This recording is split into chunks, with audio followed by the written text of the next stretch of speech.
जय श्री श्याम दोस्तों, कैसे हैं आप सब भक्तों। आज हम बात करेंगे शनिवार के व्रत की विधि की, कैसे किया जाता है।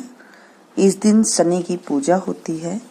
काला तिल, काले वस्त्र, तेल, उड़द शनि को अति प्रिय होती हैं, इसलिए इनकी शांति के लिए ये पूजा होती है। शनि को जो दशा होती है उसको दूर करने के लिए यह व्रत किया जाता है। शनि का स्तोत्र का पाठ भी विशेष लाभदायक सिद्ध होता है। शनिवार की व्रत की कथा। एक समय सूर्य, चंद्रमा, मंगल, बुध, बृहस्पति, शुक्र, शनि, राहु और केतु इन ग्रहों में आपस में झगड़ा हो गया कि हम सब में सबसे बड़ा कौन है।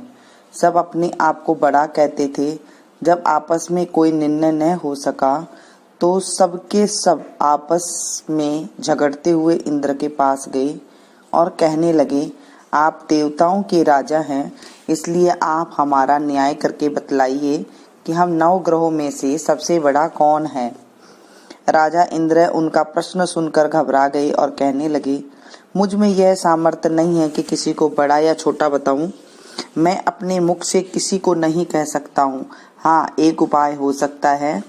इस समय पृथ्वी पर राजा विक्रमादित्य दूसरों के दुखों का निवारण करने वाले हैं, इसलिए तुम सब मिलकर उनके पास जाओ, वही तुम्हारे दुखों का निवारण करेंगे। यह सुनकर सभी ग्रह देवता चलकर भूलोक में राजा विक्रमादित्य की सभा में जाकर उपस्थित हुए और अपना प्रश्न राजा के सामने रखा। राजा उनकी बात सुनकर बड़ी चिंता में पड़ गए और मैं अपने मुख से किसको बड़ा और किसको छोटा बताऊं। जिसको छोटा बताऊंगा वही क्रोध करेगा। परंतु उनका झगड़ा निपटाने के लिए उन्होंने एक उपाय सोचा कि सोना, चांदी, कांसा, पीतल, सीसा, रांगा, जस्ता, अभ्रक और लोहा 9 धातुओं के 9 आसन बनवाए। सब आसनों को क्रम में जैसे सोना सबसे पहले, लोहा सबसे बाद में बिछाए। इसके बाद राजा ने सब ग्रहों से कहा कि आप सब अपने अपने आसनों पर बैठिए। जिसका आसन सबसे आगे है वह सबसे बड़े और जिसका आसन सबसे पीछे वह सबसे छोटा जानिए। क्योंकि लोहा सबसे पीछे था और वह शनिदेव का आसन था, इसलिए शनिदेव ने समझ लिया कि राजा ने मुझको छोटा बना दिया है। इस पर शनिदेव को बड़ा क्रोध आया और कहा, राजा तू मेरे पराक्रम को नहीं जानता। सूर्य 1 राशि पर 1 महीना, चंद्रमा 2.25 दिन, मंगल 1.5 महीना, बृहस्पति 13 महीने, बुध और शुक्र 1 महीने, परंतु मैं 1 राशि पर 2.5 अथवा 7.5 साल तक रहता हूँ। बड़े बड़े देवताओं को भी मैंने भीषण दुख दिया है। राजन सुनो, राम जी को 7.5 आई तो वनवास हो गया और रावण पर आई तो राम और लक्ष्मण ने सेना लेकर लंका पर चढ़ाई कर दी, रावण कुल का नाश कर दिया था। हे राजा, अब तुम सावधान रहना। राजा कहने लगा, जो कुछ भाग्य में होगा देखा जाएगा। उसके बाद अन्य ग्रह तो प्रसन्नता से साथ चले गए, परंतु शनिदेव बड़े क्रोध के साथ वहां से गए। कुछ काल व्यतीत होने पर जब राजा की 7.5 की दशा आई तो शनिदेव घोड़े के सौदागर बनकर अनेक सुंदर घोड़ों के सहित राजा की राजधानी में आए। जब राजा ने सौदागरों के आने की खबर सुनी तो अपने अपने अश्वपाल को अच्छे अच्छे घोड़े खरीदने की आज्ञा दे दी। अश्वपाल ऐसी अच्छी नस्ल के घोड़े देखकर उनका मूल्य सुनकर चकित हो गया और तुरंत ही राजा को खबर कर दी। राजा उन घोड़ों को देखकर एक अच्छा सा घोड़ा चुनकर सवारी के लिए चढ़ा। राजा के घोड़े के पीठ पर चढ़ते ही घोड़ा जोर से भागा। घोड़ा बहुत दूर तक एक बड़े जंगल में जाकर राजा को छोड़कर अंतर्ध्यान हो गया। इसके बाद राजा अकेला जंगल में भटकता फिरता रहा, परंतु बहुत देर के बाद राजा को भूख और प्यास से दुखी होकर भटकते भटकते एक ग्वाले को देखा। ग्वाले ने राजा को प्यास से व्याकुल देखकर पानी पिलाया।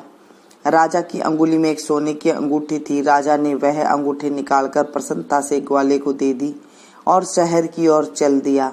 राजा शहर में पहुंचकर एक सेठ की दुकान पर जाकर बैठ गया और अपने आप को उज्जैन का रहने वाला तथा अपना नाम विका बताया। सेठ ने उसको एक कुलीन मनुष्य समझकर जल आदि पिलाया। भाग्यवश उस दिन सेठ की दुकान पर बिक्री बहुत अधिक हुई। तब सेठ ने उसको भगवान पुरुष समझकर भोजन कराने के लिए अपने साथ ले गया। भोजन करते समय राजा ने आश्चर्य की बात देखी कर खूंटी पर हार लटक रहा था, वह खूंटी उस हार को निकल गई। भोजन के बाद कमरे में आने पर जब सेठ ने कमरे पर हार न मिला तो सबने यह निश्चय किया कि सिवाय बीका के और कोई इस कमरे में नहीं आया था, अतः अवश्य ही उसी ने हार चोरी किया है। परंतु बीका ने कहा कि हार मैंने नहीं लिया है। इस पर 5-7 आदमी इकट्ठे होकर उसको फौजदार के पास ले गए। फौजदार ने उसको राजा के सामने उपस्थित कर दिया और कहा, यह आदमी ने भला प्रतीत होता है, चोर मालूम नहीं होता है, परंतु सेठ का कहना है इसके सिवाय और कोई घर में नहीं आया है, अवश्य ही चोरी इसी ने की है। तब राजा ने आज्ञा दी इसके हाथ पैर काटकर चौरंगिया किया जाए। राजा की आज्ञा ने तुरंत पालन किया गया और बीका के हाथ पैर काट दिए गए। इस प्रकार कुछ काल व्यतीत होने पर एक तेली उसको अपने घर ले गया और कोल्हू पर बिठा दिया। बीका उस पर बैठा हुआ अपनी जबान से बैल हाँकता रहा। शनि की दशा समाप्त हो गई और एक रात को वर्षा ऋतु के समय वह मल्लार राग गाने लगा। उसका गाना सुनकर उस शहर के राजा की कन्या उस राग पर मोहित हो गई और दासी को खबर लाने को भेजा कि शहर में कौन गा रहा है। दासी सारे शहर में फिरती फिरती क्या देखती कि तेली के घर चौरंगिया राग गा रहा है। दासी ने महल में आकर राजकुमारी को सब वृतांत सुना दिया। बस उसी क्षण राजकुमारी ने अपने ही मन यह प्रण कर लिया कि यह चाहे कुछ भी हो, मुझे उस चौरंगिया के साथ ही विवाह करना है। प्रातः काल होते ही जब दासी ने राजकुमारी को जगाना चाहे तो राजकुमारी अनशन व्रत लेकर पड़ी थी। तब दासी ने रानी के पास जाकर राजकुमारी के न उठने का वृत्तांत कहा। रानी ने तुरंत ही वहां जाकर राजकुमारी को जगाया और उसके दुख का कारण पूछा तो राजकुमारी ने कहा, माँ, मैं यह प्रण कर लिया है कि तेली के घर में जो चौरंगिया है उसी के साथ विवाह करूंगी। माता ने कहा, पगली, ये क्या बात कर रही है? तेरा किस देश के राजा के साथ विवाह किया जाएगा? राजकुमारी कहने लगी, माँ, मैं अपना प्रण कभी नहीं तोड़ूंगी। माता ने चिंतित होकर यह बात राजा को बताई।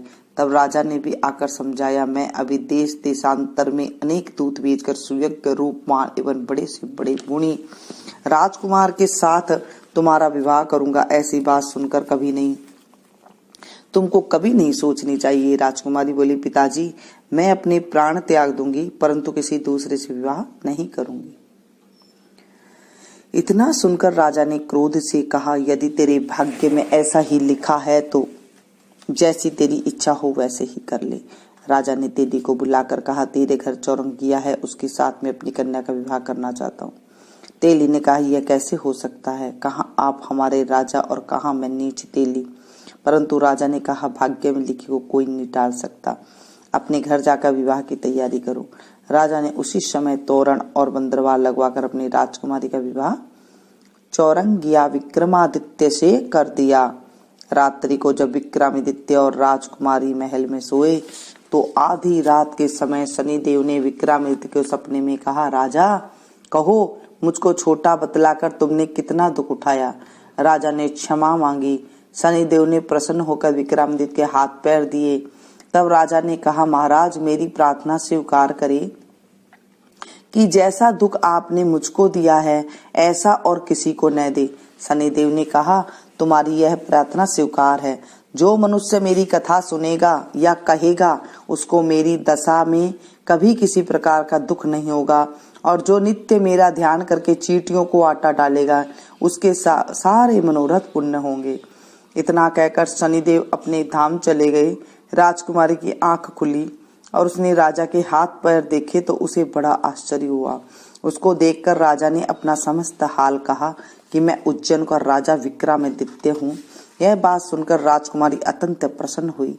प्रातःकाल राजकुमारी ने उसकी सखियों को पूछा तो उसने अपने पति का सारा वृत्तांत कह सुनाया। तब सबने प्रसन्नता प्रकट की और कहा, ईश्वर ने आपकी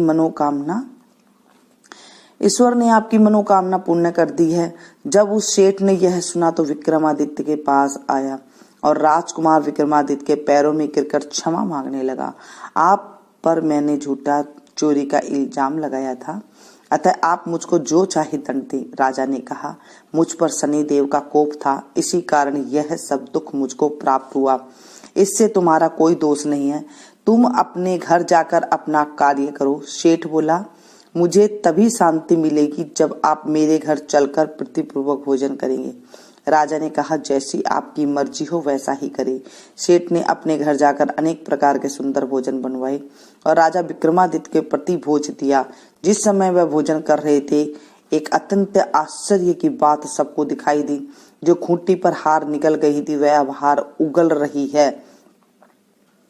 जब भोजन समाप्त हो गया तो सेठ ने हाथ जोड़कर बहुत सी मोहरे राजा को भेंट की और कहा, मेरे श्री कंवरी नाम की एक कन्या है, उसका परिग्रहण आप करें। इसके बाद सेठ ने अपनी कन्या का विवाह राजा के साथ कर दिया और बहुत सा दान दहेज आदि दिया। इस प्रकार कुछ दिन तक वहां निवास करने के बाद विक्रमादित्य ने शहर के राजा से कहा, अब मेरी इच्छा जो है उज्जैन जाने की है। फिर कुछ दिन बाद विदा लेकर राजकुमारी मनभावनी सेठ की कन्या श्री कंवरी तथा अनेक दास दासी रथ और पालकियों सहित विक्रमादित्य उज्जैन की तरफ चले। जब शहर के निकट पहुंचे और पूर्ववासियों ने राजा के आने का संवाद सुना तो समस्त उज्जैन की प्रजा अगवानी के लिए आई। तब बड़ी प्रसन्नता के साथ राजा ने अपने महल में पधारे।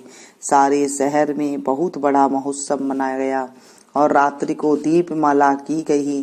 दूसरे दिन राजा ने शहर में यह घोषणा करवाई, शनि देवता सब ग्रहों में सर्वोपरि है।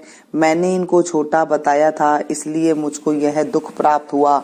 इसी कारण सारे शहर में सदा शनि देव की पूजा और कथा होनी चाहिए। राजा और प्रजा अनेक प्रकार के सुख भोगते रहे। जो कोई शनिदेव के इस कथा को पढ़ता है या सुनता है, उसके शनिदेव की कृपा से सब दुख दूर हो जाते हैं। शनिवार की कथा को व्रत के दिन अवश्य पढ़ना चाहिए। ओम शांति शांति शांति। शनिश्चर बाबा सूरज के तपधारी, शनिश्चर बाबा हम सब है तेरे पुजारी। शनिश्चर बाबा हम है तेरे प्राणी, शनिश्चर बाबा रखियो लाज हमारी। गंगा न लागी जमुना न लागा, लागा नदिया सारी। समंदर के तो ऐसो लागा, खारा तो कर दिया पानी। शनिश्चर बाबा सूरज के तपदा, राम लागा लक्ष्मण लागा, लागा सीता रानी। राम न लागा लक्ष्मण लागा, लागा सीता रानी। रावण के तो ऐसा लागा, लंका तो फूंक दे सारी। शनिश्चर बाबा सूरज के तपधारी, शनिश्चर बाबा हम सब हैं तेरे पुजारी। कौरव न लागा पांडव न लागा, लागा द्रौपदी नारी। कौरव न लागा पांडव न लागा, लागा द्रौपदी नारी। दुर्योधन कैसा लागा, कुनबा ने फूंक दे सारी। शनिश्चर बाबा सूरज के अवतारी, शनिश्चर बाबा सूरज के तपधारी।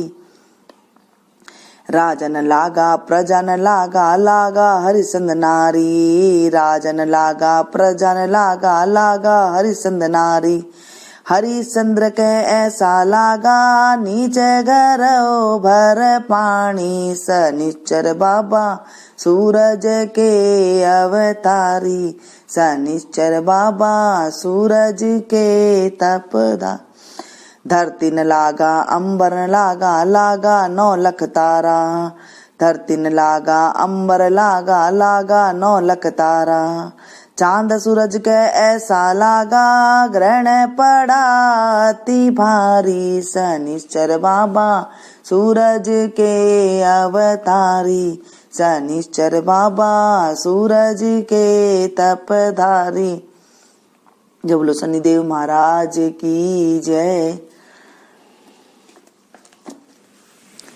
भक्तों, इस कहानी को जब हम सुनते हैं तो हमें भी जो है शनि की दशा से, प्रकोप से हमें बच जाते हैं। तो इस कहानी को ज्यादा से ज्यादा इसे शेयर कीजिएगा और पसंद आई तो प्लीज एक लाइक जरूर दीजिएगा। मिलती हूँ मैं फिर से एक नई कथा के साथ। Thank you.